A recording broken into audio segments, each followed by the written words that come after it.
पार्लरमधून थेट आयसीयू मध्ये ही केस झालेली आहे हैदराबादमध्ये हेअर वॉश दरम्यान.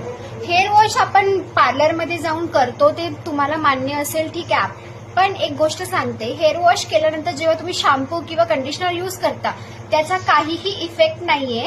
ही केस अशी आहे, जेव्हा तुम्ही हेअर वॉश करण्यासाठी असं बेंड होता तेव्हा आपल्या मेंदूकडे जे रक्तवाहिनी असते, जे रक्त पुरवठा करणारी वाहिनी असते, ते काय होते, दबली जाते. दबल्यामुळे काय होणार, तिथे गाठ निर्माण होणार. आणि समजा फॉर एक्झाम्पल तुम्ही असं झालात, परत ती गाठ जर तुमच्या मेंदूमध्ये गेली तर तुम्हाला स्ट्रोक असा येऊ शकतो. त्याला म्हणतात ब्युटी पार्लर स्ट्रोक सिंड्रोम.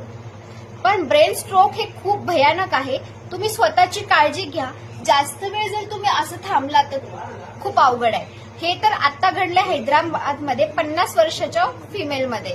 आणि सर्वात महत्वाचं आहे, अगोदर सुद्धा ही घटना घडली होती. 79 वय होतं त्या आजींचं. त्यांनी सुद्धा तिथे झालेलं आहे त्यांच्यासोबत सुद्धा.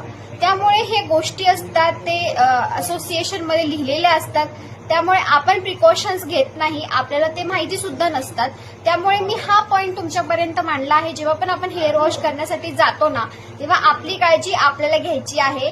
हेअर वॉशच्या नादामध्ये, आपल्या ब्युटीच्या नादामध्ये स्वतःचं आरोग्य हे धोक्यात नका घालू.